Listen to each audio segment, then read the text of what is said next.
Hello friends, मैं Rohit Mishra, chemistry teacher एवं motivational speaker. आप सभी का अपने channel pro teacher do number 1 things में स्वागत करता हूं।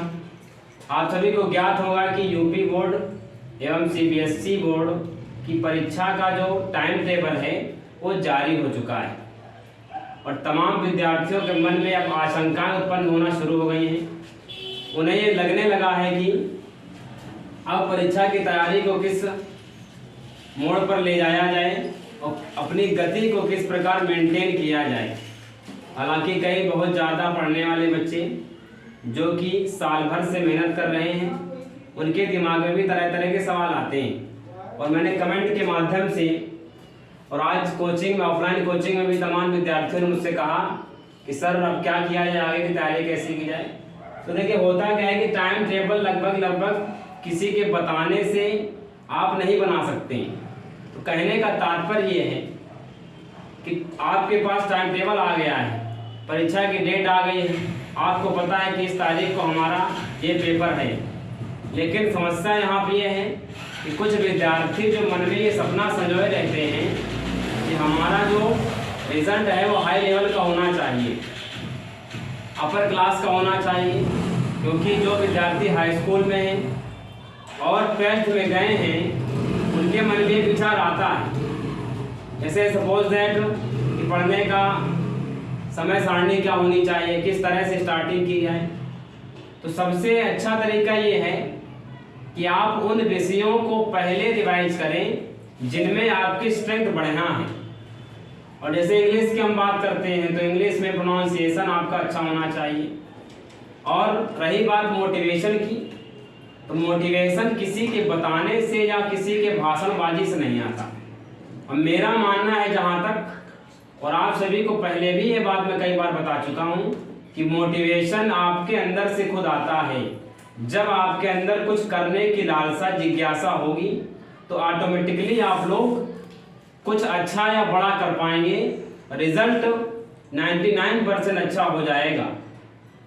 हालांकि 100% मैंने इसलिए नहीं कहा क्योंकि 1% की गलती लगभग जितना ही प्योर इंसान हो, अपना IQ जितना ही तेज रखता हो, लेकिन थोड़ी बहुत गलतियां तो हर व्यक्ति से हो जाती हैं, मुझसे भी होती हैं। मैं एक टीचर हूं, उसके बावजूद भी गलतियां होती रहती है सामान्य जीवन में। और रही बात मोटिवेशन की, तो अगर मेरा जो बताने का माध्यम है, मेरा जो नज़रिया है सोचने का, वो ये है कि आप अगर चाहते हैं कि मोटिवेशन बहुत तगड़ा हो, ठीक है ना, तो वो किसी टीचर के बताने से नहीं आएगा। आपके माँ बाप, आपके जो सपने हैं वो आपको खुद मोटिवेशन देते हैं। एक पढ़ने वाला विद्यार्थी कभी भी किसी से ये नहीं कहता कि मैं कितने घंटे पढ़ रहा हूँ और कितने घंटे मैंने स्टडी की हुई है। उसने टाइम टेबल अपना बना लिया, वो काफ़ी समय से उसका टाइम टेबल चल रहा है। अब डेट शीट आने के बाद और मन से, लगन से परिश्रम करने में जुट जाएगा। और मेरी आपसे यही गुजारिश है, मेरी शुभकामनाएं हैं आपके साथ। मैं प्रे करता हूं कि अगर आपको लगता है आप डिस्ट्रैक्ट हो रहे हैं, किसी प्रकार से आपको लगता है कि मेरा मन पढ़ाई से विचलित हो रहा है, तो एक बार अपने माँ बाप के चेहरे को अपने दिमाग में अवश्य लाएं। वैसे गंभीरता पूर्वक विचार करें, क्योंकि सबसे बड़ा मोटिवेशन अपने माँ बाप से आता है। कुछ बच्चों के माँ बाप पहले से ही धनी होते हैं, किसी का व्यापार है, कोई कोई ना कोई तो जॉब कर ही रहा है। मतलब ये है कि जरिया रोटी का आज के युग में सब अपने लिए ढूंढ लेते हैं। और जो गरीब बच्चे हैं उनके लिए सबसे बड़ा मोटिवेशन माँ बाप होते हैं। कुछ अमीर घरों के बच्चे होते हैं, उनके लिए हो सकता है कि ये कोई सीरियसली बात ना हो, लेकिन जहाँ तक मेरा मानना है, एक गरीब घर का बच्चा हमेशा ये प्रयत्न करता है कि जो सपने माता पिता ने संजोए थे वो पूरे नहीं कर पाए, मैं मेहनत करके, दिन रात परिश्रम करके उनको पूरा करूं।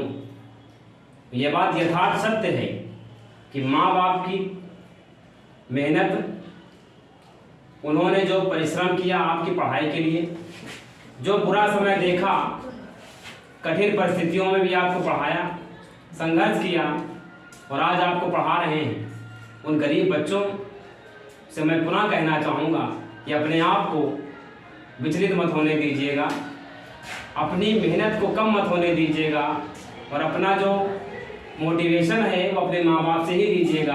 अपनी एकाग्रता को भंग मत होने दीजिएगा, क्योंकि जब सपने टूटते हैं, आपकी ख्वाहिशें नहीं पूरी होती, तो जो अपार कष्ट होता है वो हमने महसूस किया है। हम वो समय हमने देखा है जब भले ही आपके खाने के लिए रोटी ना रही हो, लेकिन दिमाग में ये बात जरूर रहती थी कि अगर कुछ बन गए, अगर समाज में हमने शिक्षा का प्रसार कर दिया तो इससे बड़ी कोई उपलब्धि हमारे लिए नहीं है। जब बच्चा यहाँ से पढ़ के जाता है हमारे पास से, तो मुझे इस बात का भरपूर सुकून रहता है कि मैंने आज जो पढ़ाया इनको वो मुझे अच्छी नींद आने के लिए पर्याप्त है। बच्चा सुकून में है, संतुष्ट है पढ़ने के लिए, उसको किसी भी प्रकार की कोई दुविधा नहीं है। मेरे पढ़ाए हुए कॉन्सेप्ट से वो सेटिस्फेक्शन में है, तो मेरे लिए सबसे बड़ा सुकून ये होता है। एक अध्यापक के लिए सबसे बड़ी बात ये होती है कि उसका जो बच्चा स्टूडेंट है वो उससे सेटिस्फेक्शन में रहे। आपका बुरा समय आपको अच्छी सीख देता है, ये कोई नई बात आपके लिए नहीं है। आज के युग में जहाँ सोशल मीडिया का ज़माना है, अधिकतर युवा वर्ग बहुत ज़्यादा डिस्ट्रैक्ट हो रहा है।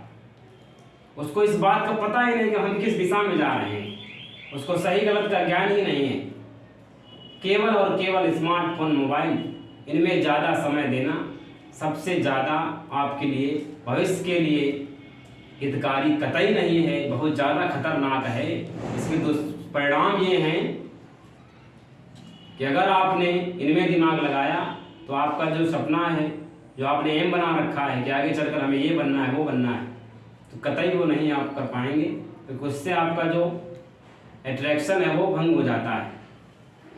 और जहाँ तक 10th और 12th के विद्यार्थियों की बात है, तो उनके लिए मेरा ये कहना है कि आपके जो साइंस स्ट्रीम के बच्चे हैं वो आगे चल कर के नेट की तैयारी करेंगे, जेई की तैयारी करेंगे, आईआईटी की तैयारी करेंगे, या उन्होंने कोई बड़ा सपना जरूर देख रखा होगा। तो अब समय केवल और केवल आपको तन मन धन से पढ़ाई में ही लगाने का है, क्योंकि एक एक मिनट, एक एक सेकंड आपका अगर आपने व्यर्थ किया तो आपको फिर भविष्य में पछताना पड़ जाएगा। ये बात आप गंभीरता से समझें या हंसकर समझें या मजाक में समझें, लेकिन अगर आप समझ गए तो फिर आपके लिए बहुत हेल्पफुल होगा। क्योंकि कुछ लोगों को बताने वालों की कमी होती है। जहाँ तक मेरा सवाल है, तो अगर आपको लगता है कि कहीं हमने कुछ आपके लिए गलत शब्द बोले हैं तो आप कमेंट के माध्यम जरूर बताएं, सर आपने ये क्या कह दिया। लेकिन मुझे लगता है ऐसा कुछ नहीं कहा मैंने। तो जहाँ तक मोटिवेशन वाली बात है, पढ़ाई की बात है, उन पर विस्तार चर्चा हुई। आपके जो सवाल जवाब हैं वो कमेंट के माध्यम से पूछ सकते हैं। विद्यार्थी सामने मेरे बैठे हैं, वो चाहें तो कोई सवाल कर सकते हैं। और वीडियोज़ आते रहेंगे। आपके जो सुझाव हैं, कमेंट्स हैं, उनको आमंत्रण करता हूं मैं, उनको एक्सेप्ट करता हूं और भविष्य में बेहतर करने का पूरा मेरा प्रयास है। अच्छे से अच्छा कंटेंट, अच्छे से अच्छी पढ़ाई, केमिस्ट्री के अच्छे कॉन्सेप्ट्स आपको बताता रहूँगा। इन्हीं शब्दों के साथ थैंक यू वेरी मच।